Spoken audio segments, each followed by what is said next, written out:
Bhaskar astrology classes में आपका स्वागत है। साथियों, हम बात कर रहे हैं लग्नेश के विभिन्न भावों में फलों की, और पिछले 3 चैप्टर्स में हमने लग्न से लेकर 9 भाव तक बात की थी। आइए अब बाकी बचे हुए 3 भावों के बारे में इस चैप्टर में बात करते हैं। अब बात करते हैं, यदि लग्नेश 10वें भाव में बैठा हो तो उसके क्या फल प्राप्त होते हैं। 10वें भाव में बैठकर लग्नेश जातक को इतना अधिक कर्मशील बना देता है कि उसको कर्म के अलावा कुछ भी नहीं सूझता है। यानी उसे अपने काम धंधे के अलावा दूसरी किसी भी बात की कोई चिंता फिक्र नहीं रहती है। कर्म में मशगूल रहता है, यानी कर्म के आगे उसे अपने सुखों की भी कोई चिंता नहीं रहती है, सिर्फ काम काम और काम। ये लोग सरकारी नौकरी में भी हो सकते हैं, विदेशी प्रवासी भी हो सकते हैं, या सरकार से किसी न किसी रूप में जुड़े हुए हो सकते हैं, जैसे कोई सरकारी ठेकेदारी करता हो या और किसी तरह का सप्लायर हो। यानी सरकार से इनका संबंध जुड़ जाने की संभावना ज़्यादा हो जाती है।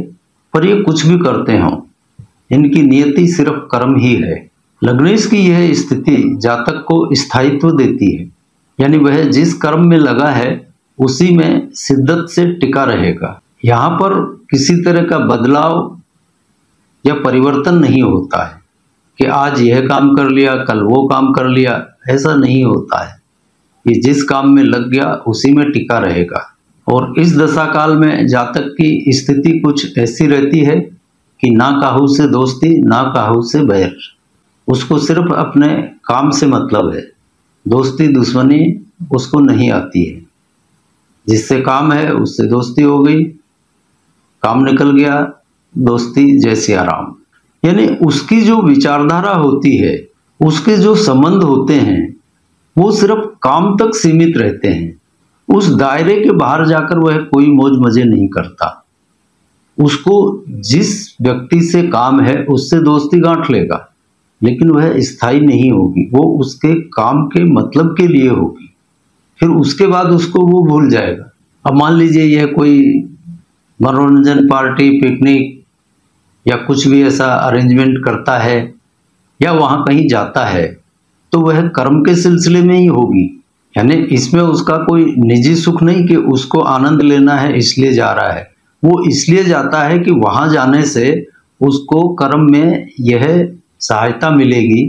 जैसे कई पार्टी होती हैं कि फला कोई अफसर आ रहा है, कोई अधिकारी आ रहा है, उससे मेलजोल बढ़ाना है, तो ये इस तरह की पार्टियों में तो जा सकता है, लेकिन ये अपने मनोरंजन या सुख के लिए पार्टियों में नहीं जाता है। फर्क इतना है। और इस दशा काल में जातक जो कुछ भी बना लेता है, कमा लेता है, पा लेता है, वह स्थायी होता है, वह टिकता है उसके पास। यानी इस दशा काल में जातक जिस लेवल तक पहुंच गया, फिर उस लेवल से नीचे नहीं गिरता है। यानी अपने सुखों को त्याग कर और कर्म करके जो कुछ भी उसने पा लिया, वो उसको स्थायी रूप से टिका रहता है। इन लोगों के साथ ऐसा नहीं होता कि आज करोड़ों में खेल रहा है और कल रोड पर खेल रहा है, ऐसा नहीं होता। इन लोगों को जो कुछ भी मिलता है वह स्थायी रूप से मिलता है। विशेष बात इस लग्नेश की 10वें में बैठने की यही है। कोलू की बैल की तरह तो ये लोग काम करते हैं, भ्रमण मनोरंजन इनसे इनको कोई लेना देना नहीं होता। इनके मनोरंजन की स्थिति तो अभी हमने आपको बताई ही थी। अब इस दशा काल में जातक विदेश भ्रमण भी करता है तो वह कोई घूमने फिरने के लिए नहीं करता, अपने कर्म के लिए करता है, अपने किसी कार्य की वजह से वह विदेश जाता है।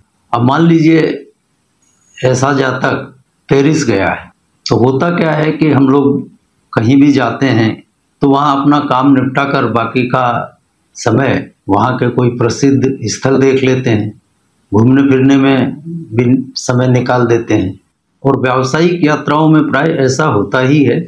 लेकिन ये जातक मान लीजिए पेरिस गया, ये अपनी मीटिंग निपटा के तुरंत वापसी फ्लाइट पकड़ेगा, एफिल टावर तक नहीं देखा होगा इसने, भले 10 बार गया हो। सामाजिक बिल्कुल नहीं होते हैं, मित्र संगति का दायरा भी इनका बहुत कमजोर रहता है। यार दोस्त भी गिने चुने 2-4 ही होंगे, और जो होंगे वो भी इनके व्यावसायिक क्षेत्र से संबंधित ही होंगे। कहने का मतलब यह है कि इनकी सोशल लाइफ, मित्र संगति, सामाजिकता बेहद कमजोर होती है। ऐसे जातक सिर्फ अपने काम से काम रखने वाले होते हैं। अब इसके नकारात्मक पहलू की क्या बात की जाए। अब यहाँ जातक के पास कर्म के सिवा कुछ नहीं है, ना घर परिवार पर ध्यान दे पाता है और ना ही यार दोस्त रिश्तेदारों से कोई संपर्क रख पाता है। एक तरह से देखा जाए तो आपको हमको ये बेहद नीरस सा जीवन लगता है, लेकिन ये इसमें खुश रहते हैं। यानी कर्म ही इनका धर्म है, वही इनका सुख है, इसलिए ये जातक तो उसमें बड़े आराम में रहते हैं। अब उपाय की बात करें तो इस दशा काल में जातक को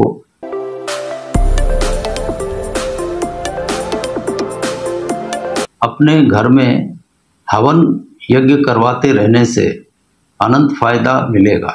इनके कर्म में सफलता बढ़ती चली जाएगी। सुझाव यही होगा कि थोड़ा अपने परिवार, अपने मित्रों के लिए समय निकालें, अपने स्वास्थ्य की भी फिक्र करें।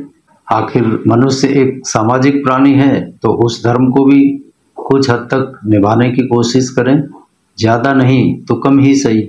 अब बात करते हैं लग्नेश यदि एकादश भाव में बैठा हो तो उसकी दशा में क्या परिणाम मिलेंगे। तो इस दशा काल में जातक को शरीर का तो पूरा सुख मिलता है, शरीर निरोगी रहता है, बलशाली रहता है, ज़्यादा कोई रोग व्याधि इसमें सताती नहीं है। पर जातक का लोभ, इच्छाएं, आशाएं, तृष्णाएं बढ़ी हुई रहती हैं और वो भी सिर्फ स्वयं के लिए। यानी इसकी सोच सिर्फ स्वयं तक होती है, अपने लिए होती है। यानी इसकी सोच का दायरा दूसरों के लिए नहीं होगा, इसके स्वयं के लाभ के प्रति ही रहेगा।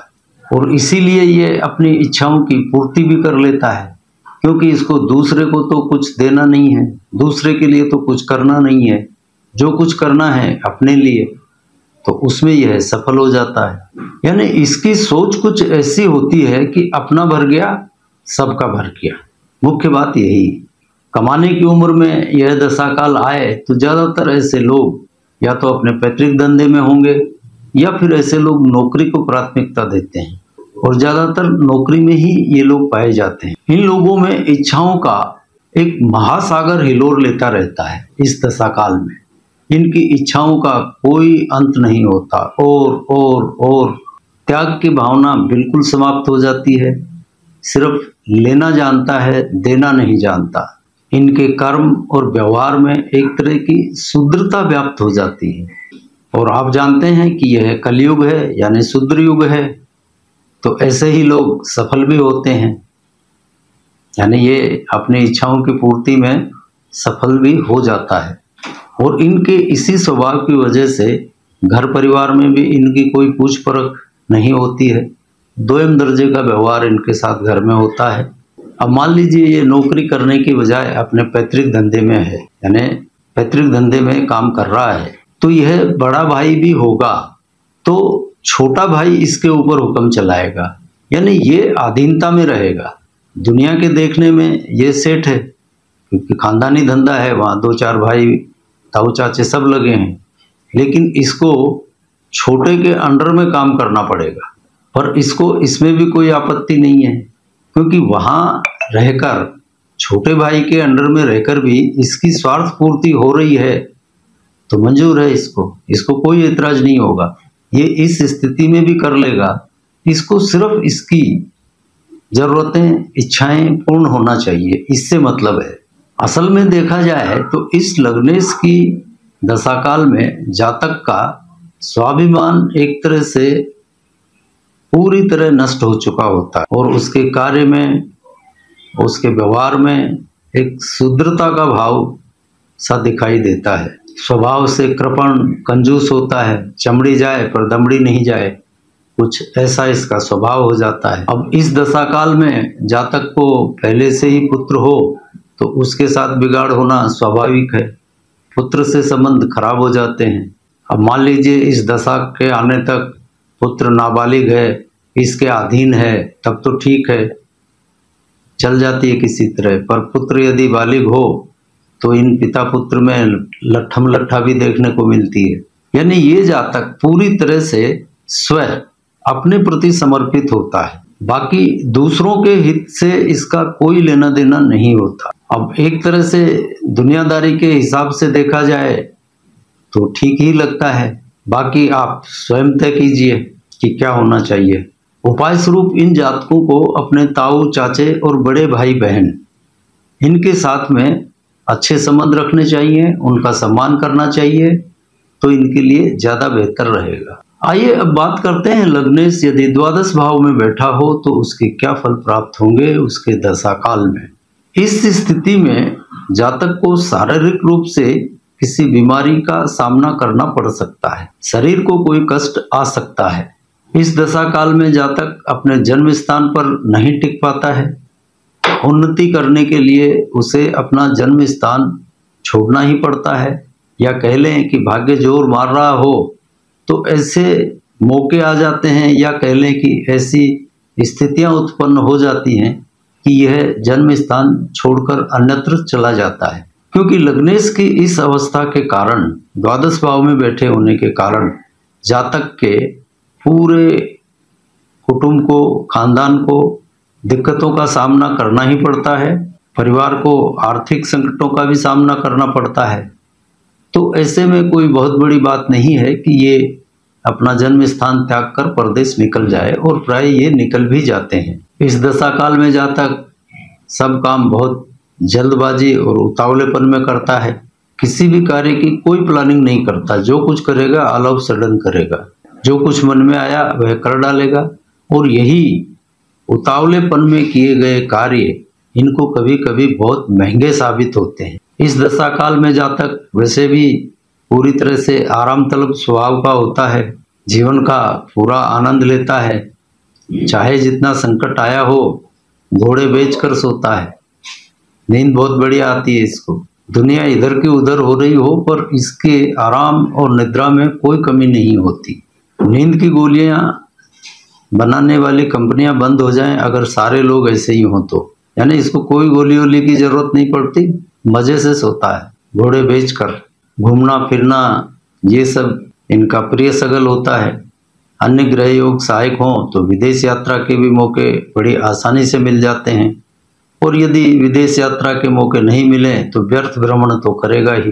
कार्य व्यवसाय में, नौकरी में ये प्राय ज़्यादा सफल हो जाते हैं। नौकरी करे तो इनके लिए धनागमन के रास्ते अच्छे खुल जाते हैं। इस दशा काल में जातक की सोचने समझने की क्षमता बिल्कुल कमजोर हो जाती है, और सिर्फ हड़बड़ी और उतावलापन बचता है। स्मरण शक्ति भी कमजोर होती है, जो भी काम करेगा वह उतावलेपन में और हड़बड़ी में करेगा, और यही इसको नुकसानी के कारण बनते हैं। उपाय स्वरूप इन जातकों को पक्षियों को दाना पानी देते रहना चाहिए, और किसी भिखारी को कभी कभी दान भी देते रहना चाहिए, तो इसकी वजह से नेगेटिव फलों में कुछ कमी आएगी। सुझाव यही है कि जल्दबाजी में काम करने की बजाय कोई भी कार्य करने से पहले थोड़ा सोच विचार अवश्य कर लें तो ज़्यादा फायदेमंद रहेगा, नुकसान उतना नहीं होगा। अब इसी के साथ इस चैप्टर को और इस सीरीज को यहीं पर विराम देते हैं। अगली बार मिलेंगे फिर किसी नए विषय के साथ, तब तक के लिए जय जय सिया राम।